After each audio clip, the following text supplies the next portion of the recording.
Celestia from Crochet Crochic, and today we are going to learn how to do the half double crochet in US terms, also known as the half treble crochet when you use the UK terms.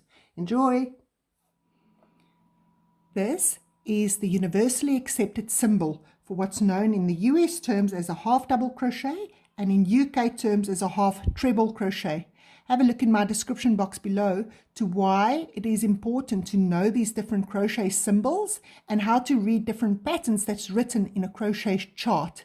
It crosses language barriers when you understand these symbols, and also you have no limit to the type of style that the pattern is written into. You're not limited to a written pattern or YouTube pattern.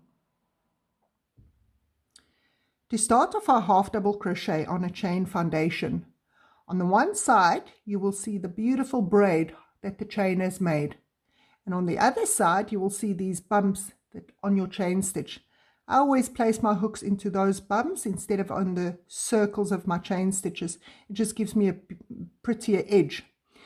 Now, in order to get to the right height for my half double crochet, we chain 2 extra stitches. If this is the loop that's on my hook, there's a loop that's closest to my yarn that's coming through. Then there's a second one. We will place our hook into that third one from the hook. These first 2 will count as my turning chain. So my hook will go into that third stitch or third bump at the back of my chain stitches.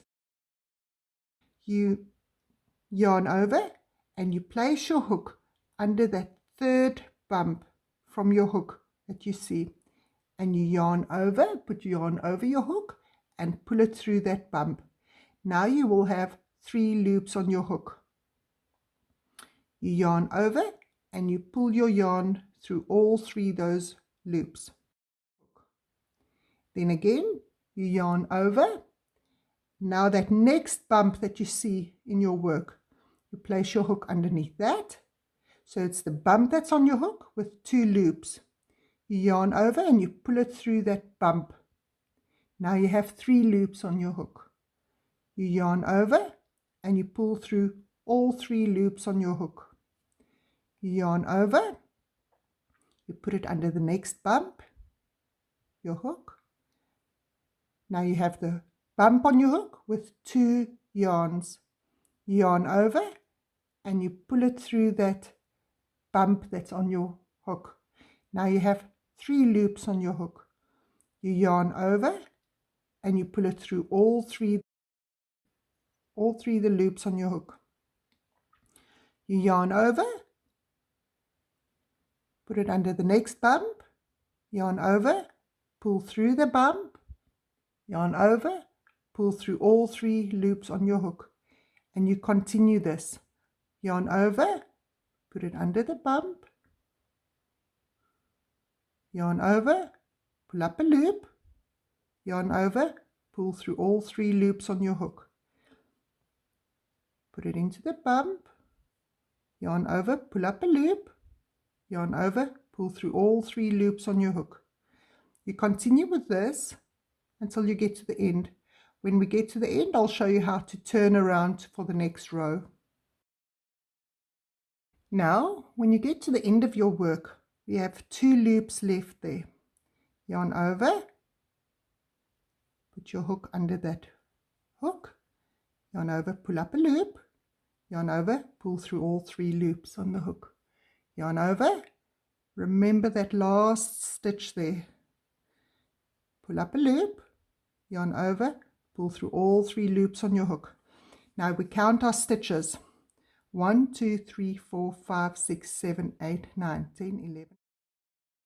When I get to the end of the row, I need to chain 2 stitches in order to get my work to the right height. So the next row starts with the right height of the stitches. Then I turn my work around. This turning stitch or 2 chain stitches are the ones that come out of the very first stitch. So that would count as a stitch coming out of that space there. So I'm going to skip that space and place it into the very next space that I see.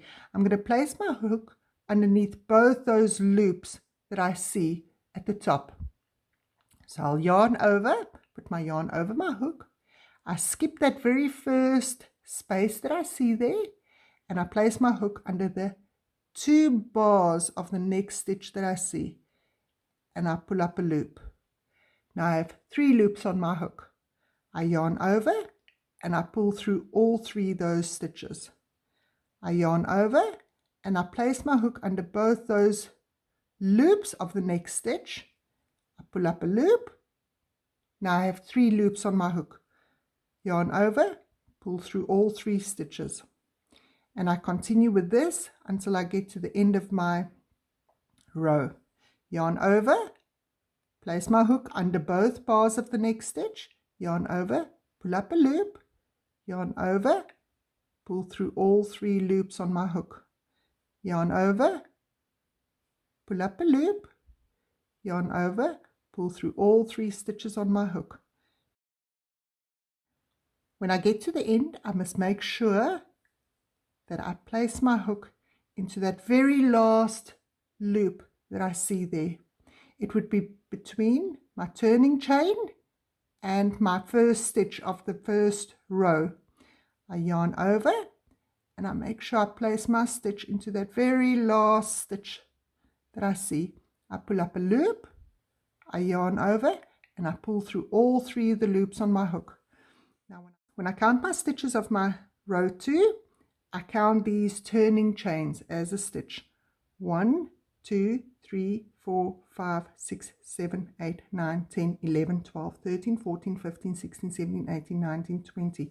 20 stitches because I count those turning chains as a stitch. If you found this video useful, please remember to like and subscribe.